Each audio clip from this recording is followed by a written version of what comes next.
말씀은 창세기 39장 1절에서 3절, 21절에서 23절입니다. 창세기 39장 1절에서 3절, 21절에서 23절입니다. 우리 한번 같이 1절에서 3절 우리 한번 같이 한번 읽어봅시다. 다 같이 시작. 요셉이 이끌려 애굽에 내려가매 바로의 신하 취인이 대장 애굽 사람 보디발이 그를 그리로 데려간 이스마엘 사람의 손에서 요셉을 사니라. 여호와께서 요셉과 함께 하심으로 그가 형통한 자가 되어 그의 주인 애굽 사람의 집에 있으니 그의 주인이 여호와께서 그와 함께 하심을 보며 또 여호와께서 그의 범사에 형통하게 하심을 보았더라. 21절에서 23절 읽습니다. 시작. 여호와께서 요셉과 함께 하시고 그에게 인자를 더하사 간수장에게 은혜를 받게 하심에 간수장이 옥중죄수를 다 요셉의 손에 맡김으로 그 재반 사물을 요셉이 처리하고 간수장은 그의 손에 맡긴 것을 무엇이든지 살펴보지 아니하였으니 이는 여호와께서 요셉과 함께 하심이라. 여호와께서 그를 범사에 형통하게 하셨더라. 아멘. 예, 우리 오랜만에 태국에서 선교사님 오셨는데 하나님의 형통이라는 말씀으로 오늘 말씀을 전해 주시겠습니다. 우리 가족들과 함께 오셨는데 가족 한번 일어나시죠. 박수로 한번 환영해 주시겠습니다. 환영합니다. 자, 나오세요. 예. 많은 은혜의 시간이 되시기를 바랍니다. 아멘. 물 이거 마시세요.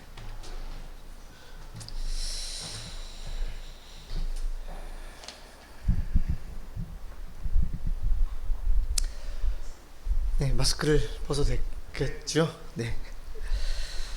네, 여러분들 또 이렇게 3년 만에 또 뵙게 돼서 너무 반갑고 또 함께 예배할 수 있어서 너무나도 하나님께 감사를 드립니다. 네, 벌써 3년이라는 시간이 흘렀습니다. 네, 코로나로 인해서 참 많이 힘들고 어려운 시간들 보내셨을 텐데 아직도 끝나지 않은 또 코로나의 그 어려움과 또 힘든 상황 가운데 하나님께서 주시는 위로와 능력으로 또 넉넉히 이기는 귀한 성도 여러분들 되시기를 주님의 이름으로 축원합니다. 기도 편지 통해서 저희 사역과 또 저희들의 삶 또 보셨겠지만 또 특별히 지난 2년 동안 코로나의 상황 속에서도 또 태국 땅 가운데서 역사하셨던 그 하나님의 은혜를 함께 나누고자 영상을 좀 준비했습니다. 그래서 영상을 먼저 보신 후에 계속 이어서 말씀을 나누도록 하겠습니다. 영상 틀어주시면 감사하겠습니다.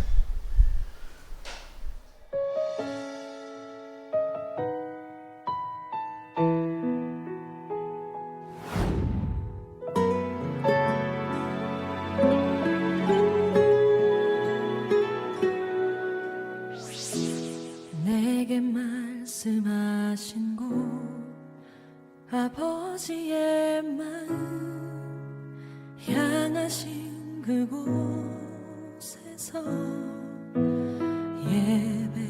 예배합니다. 찬양합니다. 그곳에서 그 땅을 만드신 분은 ข้าพเจ้าไม่ได้พูดเนื่องจากความขัดสนเพราะข้าพเจ้าเรียนรู้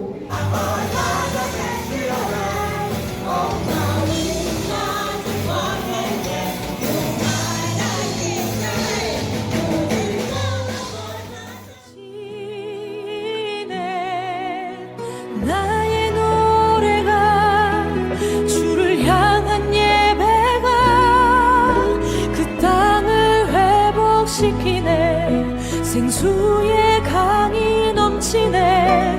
가라 하시네. 주님 네, 프라우인양 머리수.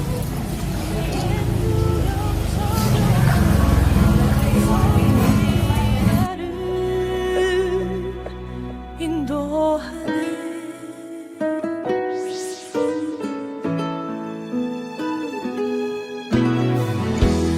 내게 말씀하신 곳 아버지의 마음 향하신 그곳에서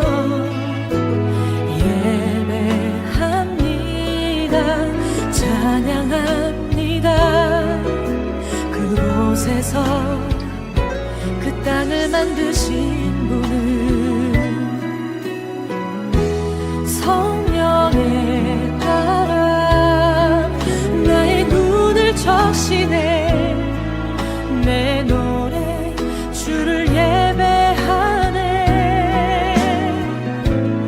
하늘 가득히 주의 영광 선포되네. 주님 그 땅 회복시키시네.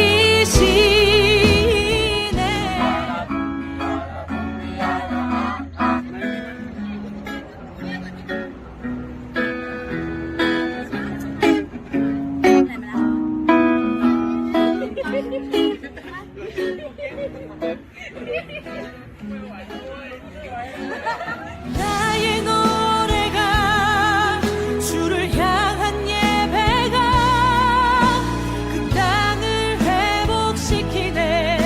생수의 강이 넘치네. 가라 하시네.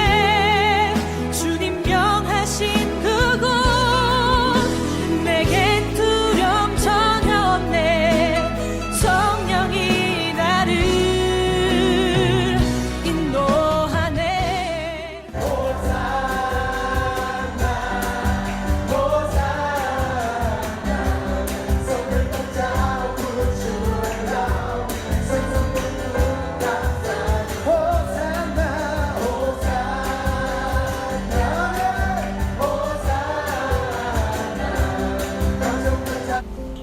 탓ของพระองค์และอัครทูตของพระองค์ขอพระเจ้าอวยพระพรพี่น้องทุกคนที่จะเข้าใจหน้าที่ของเราว่าเราเป็นทาสของพระเยซูคริสต์ 내 몸을 적시네.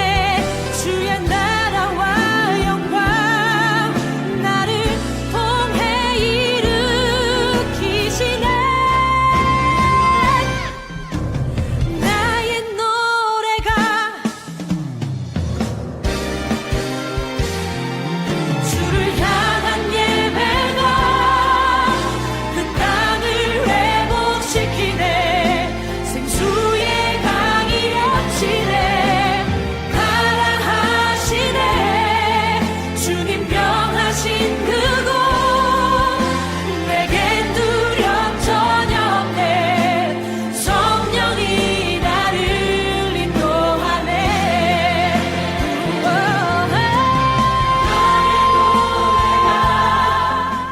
สวัสดีค่ะ ชื่อหนึ่งนะคะ ก็เป็นสมาชิกจากพระกายแล้วก็รับใช้อยู่ที่นี่นะคะ ที่อาจารย์มาเทศนาแล้วก็สอนเราทำให้เราได้เข้าใจมุมมอง ความคิด แล้วก็ลงลึกในพระวจนะคำของพระเจ้ามากขึ้นทำให้เราเลือกที่จะไม่ใช่แค่มีความเชื่อ แต่ว่าลงมือปฏิบัติตามความเชื่อ แล้วก็เป็นผู้ที่ประกาศข่าวประเสริฐที่ดีก็เป็นสิ่งที่ สวัสดีค่ะ หนูชื่อแหม่มนะคะ เป็นสมาชิกของคริสตจักรพระกาย ก็ขอบคุณพระเจ้านะคะสำหรับพระเจ้าที่พระเจ้าจัดเตรียมสำหรับอาจารย์จุนให้อาจารย์จุนได้มาที่คริสตจักรพระกายนี้มันเป็นส่วนหนึ่งของพระกายมาเป็นส่วนในการที่จะช่วยให้ผู้ชนพระกายแล้วก็พี่น้องสตรีแม่ๆทุกคนนะคะให้ได้เติบโตขึ้นในทางของพระเจ้าแล้วก็ได้แรงถึงความรักของพระเจ้าการจัดเตรียมของพระเจ้าก็ขอบคุณพระเจ้าค่ะ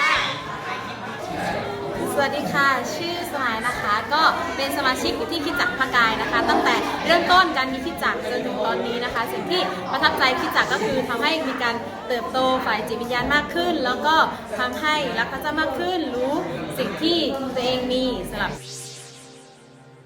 인도하네.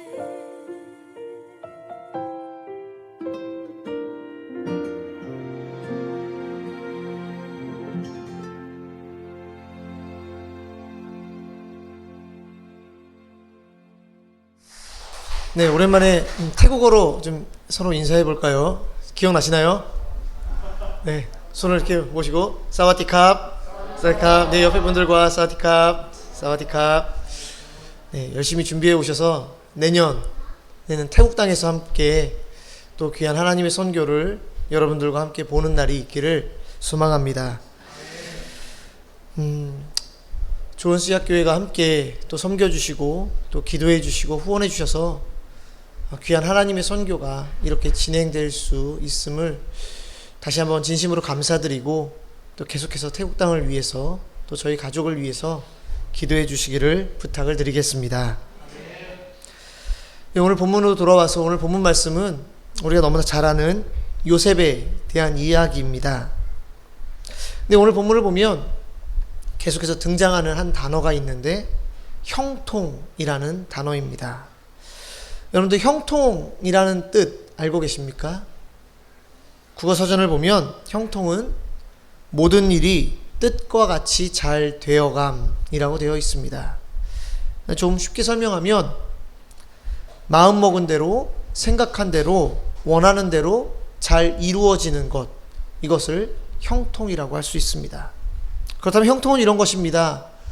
건강하고 싶으면 날마다 건강해야 형통한 삶입니다. 건강하기를 원하는데 아프거나 병이 들면 그 삶은 형통한 삶이 아닙니다. 돈을 많이 벌고 싶은데 남들보다 적은 월급을 받고 직장 생활을 한다면 그것은 형통한 삶이 아닙니다.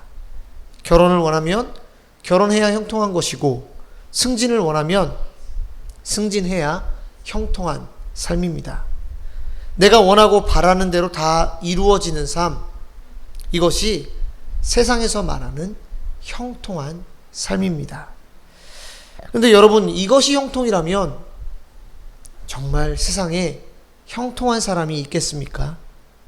여러분들 중에 내 인생은 내가 원하는 대로, 내가 바라는 대로 다 이루어졌다 말하시는 분 계십니까? 아마 세상에 그런 사람은 없을 것입니다. 특별히 코로나를 경험하면서 우리는 원치 않는 상황들을 너무나도 많이 마주하게 되었습니다. 코로나에 걸려서 질병의 아픔을 경험하신 분들도 계시고, 또 격리를 당하거나 또 홀로 계신 분들도 계십니다. 마스크를 다 쓰고 계신데 숨 쉬는 것조차 내 마음대로 할 수 없는 상황들을 경험하고 있고, 또 자유롭게 여행을 할 수도 없습니다. 저희 역시 코로나로 인해서 사역에 많은 어려움들을 겪기도 하였고, 또 성도들이 경제적인 어려움들을 당하는 것을 보는 상황들을 겪기도 하였습니다. 이런 상황을 보면서 우리가 형통하다 이렇게 말할 수는 없을 것입니다. 근데 오늘 본문을 보면 요셉을 향해 형통하다 말하고 있는데, 지금 요셉의 상황은 우리가 잘 아는 것처럼 형통이라는 단어와 어울리지 않는 상황입니다. 원래 요셉의 삶은 부잣집 도련님으로 아주 편안한 삶을 살았습니다. 아버지의 총애를 받고 당시 귀족이나 왕족만 입을 수 있는 채색 옷을 입고 말 그대로 형통한 삶을 살았습니다. 그랬던 요셉이 형들의 시기와 질투로 인해서 애굽의 노예로 팔려가게 되었습니다. 사랑받는 아들이자 부잣집 도련님이 하루아침에 다른 나라의 노예가 된 것입니다. 얼마나 기가 막히고 또 황당하겠습니까? 너무나도 비참한 인생이 되었습니다. 철저하게 실패하고 망한 인생이라 할 수 있습니다. 그런데 이런 요셉을 향해 성경은 형통한 자다 이렇게 말을 합니다. 왜 오늘 본문은 이렇게 비참하고 실패한 인생처럼 보이는 요셉을 향해 굳이 형통한 자다 이렇게 말하는 것입니까? 오늘 본문 2절과 3절 말씀을 한번 제가 봉독하겠습니다. 여호와께서 요셉과 함께 하심으로 그가 형통한 자가 되어 그의 주인 애굽 사람의 집에 있으니 그의 주인이 여호와께서 그와 함께 하심을 보며 또 여호와께서 그의 범사에 형통하게 하심을 보았더라. 23절 말씀입니다. 간수장은 그의 손에 맡긴 것을 무엇이든지 살펴보지 아니하였으니 이는 여호와께서 요셉과 함께 하심이라. 여호와께서 그를 범사에 형통하게 하셨더라. 본문을 잘 보면 형통이라는 단어와 함께 붙어 있는 한 문장을 보게 됩니다. 그것은 바로 여호와께서 함께 하신다. 여호와께서 요셉과 함께 하신다라는 문장입니다.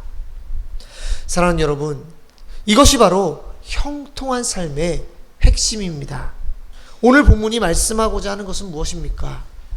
요셉이 형통한 이유는 그의 인생이 자기가 마음 먹은 대로, 바라는 대로, 원하는 대로 다 이루어졌기 때문이 아니라는 것입니다.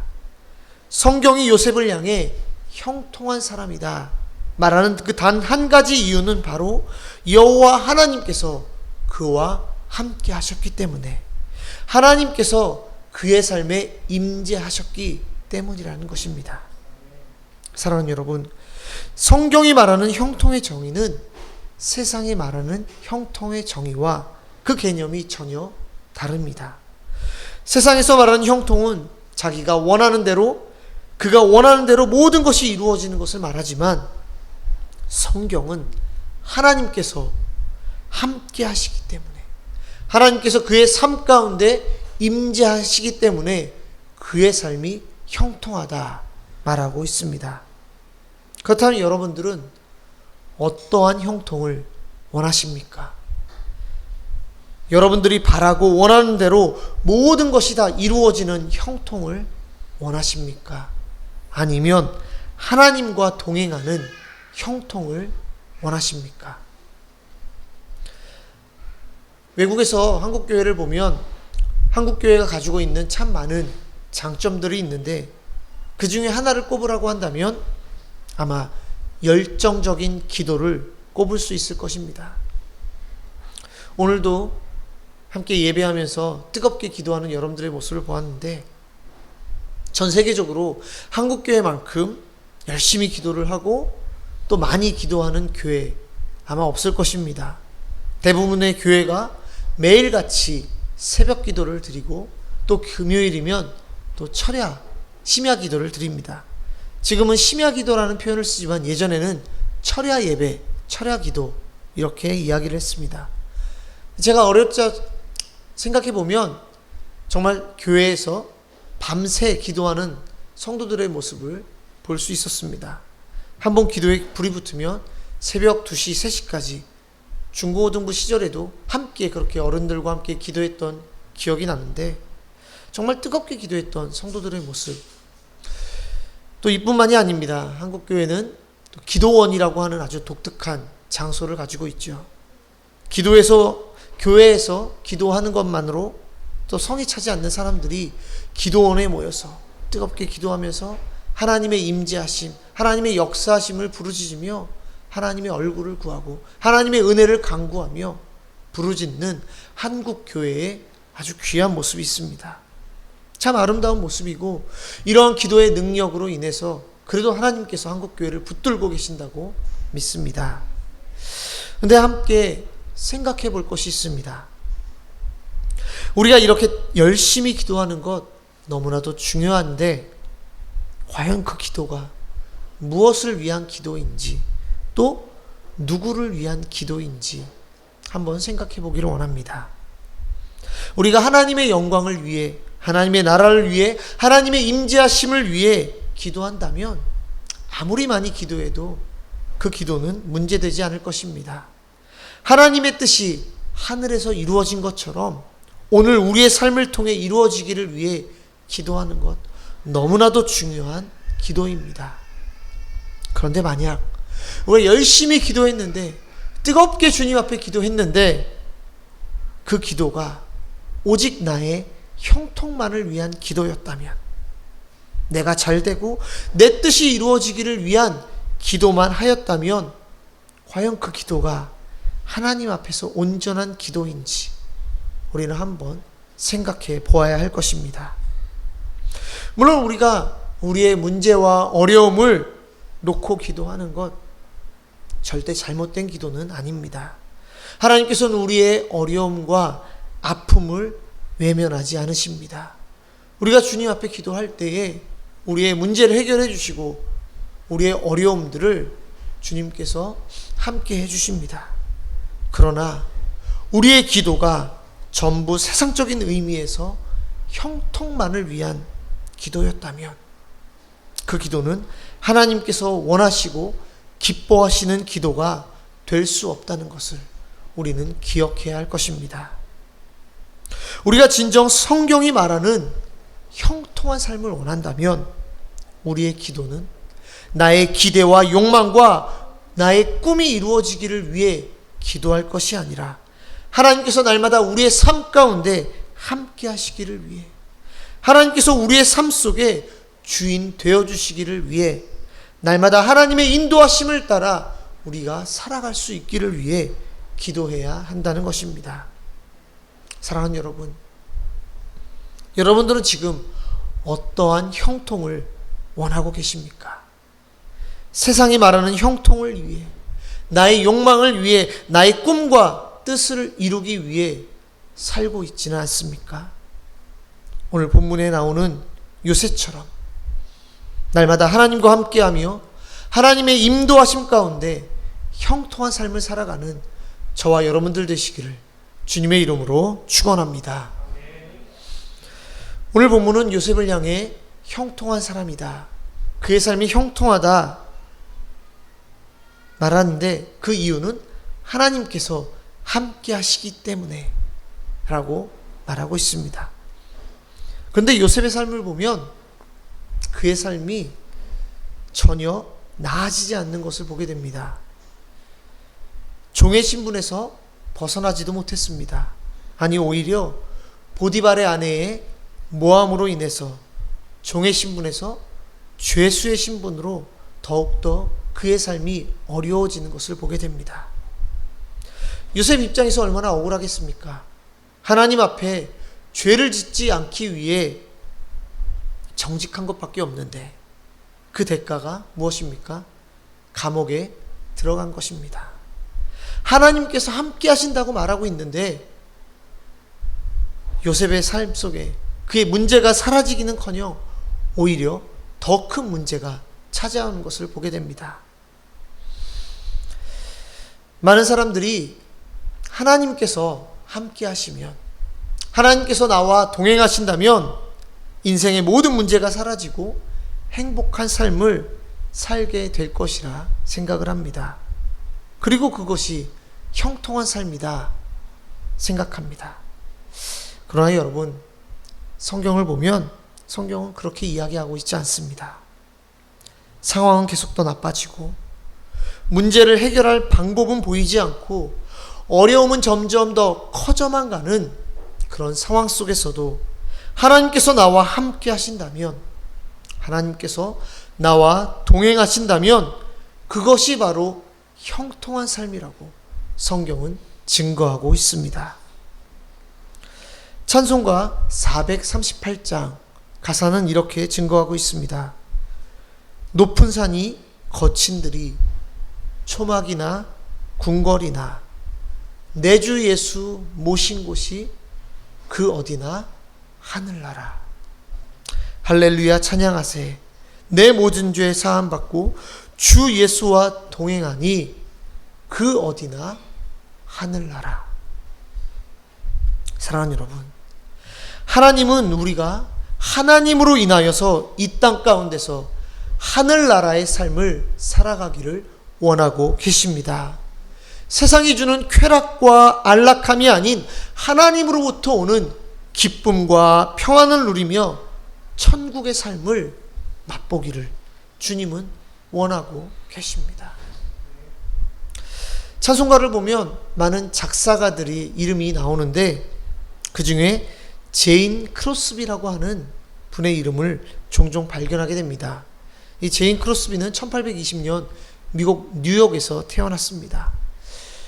태어난 지 6주 만에 눈에 염증이 생겨서 치료를 받다가 의사의 잘못된 치료로 인해서 그만 실명하게 되고 평생 앞을 보지 못하는 삶을 살게 되었습니다.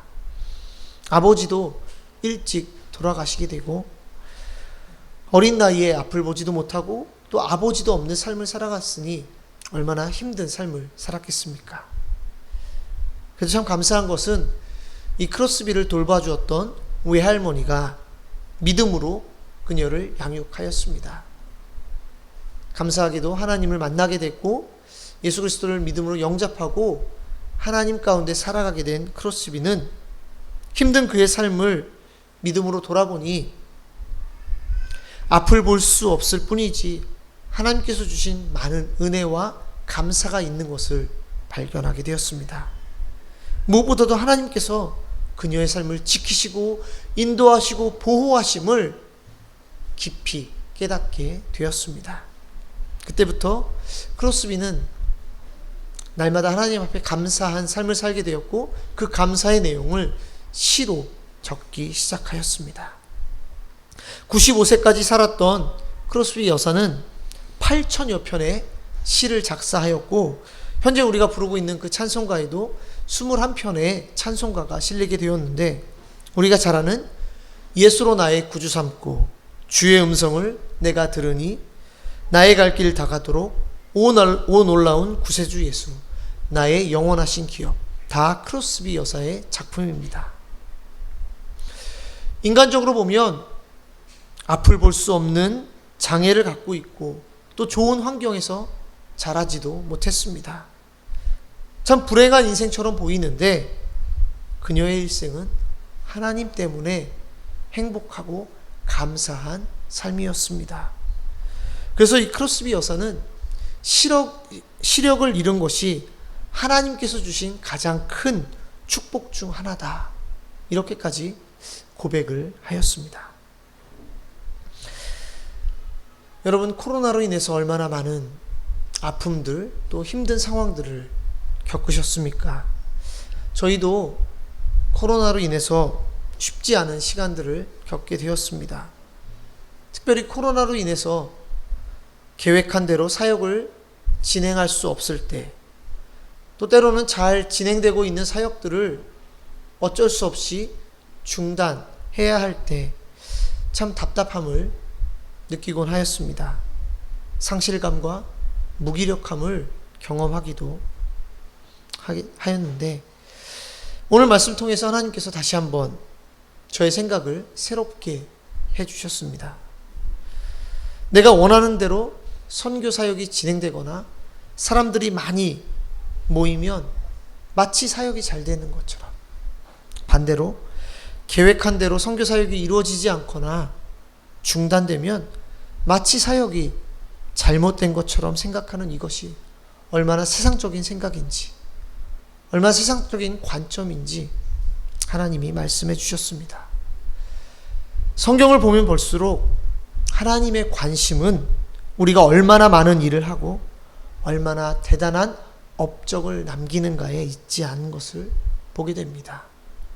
대신 하나님은 우리가 얼마나 하나님과 함께 동행하고 있는가, 얼마나 하나님의 뜻을 붙들고 살아가는가, 이것에 하나님의 관심이 있습니다. 성경에 나오는 수많은 믿음의 인물들, 왜 그들이 위대한 하나님의 사람입니까? 그들의 능력과 그들이 남긴 업적 때문입니까? 그들이 놀라운 기적을 행하였기 때문입니까? 그렇지 않습니다. 그들이 위대한 하나님의 사람인 이유는 단 하나, 그들이 하나님께 붙들려 하나님과 동행하였기 때문입니다. 사랑하는 여러분, 하나님은 끊임없이 말씀을 통해 우리와 함께 하시겠다고 약속하고 계십니다. 이사야 40장 말씀에 두려워하지 말라, 내가 너희와 함께함이라, 놀라지 말라, 나는 너의 하나님이 됨이라 약속하십니다. 마태복음 28장 20절 말씀에 내가 세상 끝날까지 너희와 항상 함께 있으리라 하시니라 말씀하시고, 여호수아 1장 10절 말씀에 강하고 담대하라, 두려워하지 말라, 놀라지 말라, 내가 어디로 가든지 내 하나님 여호와가 너와 항상 함께 있으리라 약속하고 계십니다. 문제는 우리와 함께 하신다 약속하신 그 주님의 말씀을 우리가 아멘으로 받아들이고 삶 속에서 주님과 함께 동행하고 있는가 하는 것입니다. 지난 한 주간 여러분의 삶은 어떠셨습니까? 하나님과 함께 날마다 동행하는 삶이었습니까? 아니면 하나님의 부재 가운데 홀로 살아가는 외로운 인생이었습니까? 하나님과 함께한 삶, 이것은 단지 교회에 나와 예배드리고 봉사하는 것, 그 이상의 의미가 있습니다. 하나님과 함께 한다는 것은 내 삶의 주도권을 하나님 앞에 드리는 것을 의미합니다. 내 마음대로 내 삶을 이끌어가는 것이 아니라 하나님의 뜻에 맞추어서 삶의 방향을 결정하는 것입니다. 주님께서 주신 가장 그 큰 계명, 마음을 다하고 뜻을 다하고 힘을 다하고 목숨을 다하여 하나님 한 분만을 사랑하는 것, 그것이 바로 하나님과 동행하는 삶입니다. 마태복음 19장의 말씀을 보면 예수님께 나온 부자 청년에 대한 이야기가 있습니다. 한 청년이 예수님을 찾아와서 어떻게 하면 영생을 얻을 수 있을지 질문을 합니다. 예수님은 그 청년에게 계명을 잘 지켜라 답을 주십니다. 그러자 이 청년은 아주 당당하게 자신은 모든 계명을 지금까지 잘 지키며 지내왔다고 말을 합니다. 그러자 예수님은 그 청년에게 그러면 너는 너에게 있는 모든 재산을 다 팔아 가난한 자에게 나눠주고 나를 따르라 말씀하십니다. 나를 따르라. 무슨 말씀입니까? 예수님께서 이 청년을 예수님의 제자로 삼아 주시겠다 말씀하신 것입니다. 그런데 이 청년은 아주 다른 반응을 보입니다. 성경은 이렇게 기록합니다. 그 청년이 재물이 많음으로 근심하며 가니라. 나를 따르라 주님 말씀하셨는데 근심하며 이 청년은 떠나갔습니다. 저는 개인적으로 이 청년이 예수님을 만났던 사람들 중에 제일 안타까운 사람이 아닐까 생각을 합니다. 예수님께서 나를 따르라 말씀하셨는데 결국 자신에게 있던 그 재물을 포기하지 못하고 근심하며 떠나갔던 청년의 모습. 혹시 오늘 우리의 모습은 아닙니까? 사랑하는 여러분, 하나님께서는 오늘 우리가 하나님께서 주시는 축복과 은혜에 집중하기보다는 하나님께 집중하기를 원하십니다. 하나님만이 우리 삶의 유일한 소망이시고 구원이시고 도움이심을 깨닫고 하나님과 함께하는 인생이 되기를 원하고 계십니다. 코로나를 거치면서 많은 성도들이 교회를 떠나거나 여전히 온라인 예배 가운데 머물러 있다는 안타까운 이야기를 듣게 됩니다. 무엇이 문제입니까? 결국 하나님과의 관계성을 잃어버렸기 때문입니다. 하나님과 함께하는 삶, 하나님과 동행하는 삶을 잃어버렸기 때문에 많은 성도들이 코로나 시기를 거치면서 신앙을 잃어버리고 믿음을 잃어버리고 주님 앞에 나아오지 못하는 안타까운 이야기를 듣습니다. 사랑하는 여러분, 혹시 하나님과의 관계가 멀어지지는 않으셨습니까? 언제부터인가 하나님과 동행하는 기쁨을 잃어버린 채 신앙생활하고 있지는 않으십니까? 하나님과 함께하는 그 아름다운 관계가 회복되기를 주님의 이름으로 축원합니다. 머리로만 주의 말씀을 이해하고 믿는 것이 아니라 매일의 삶 속에서 말씀과 기도를 통해 하나님을 만나고 교제하는 기쁨을 누리는 저와 여러분들 되시기를 주님의 이름으로 축원합니다. 하나님께서는 오늘도 우리와 함께 하시며 교제하기를 원하십니다. 우리와 만나고 친밀한 관계 속에서 교통하기를 원하고 계십니다.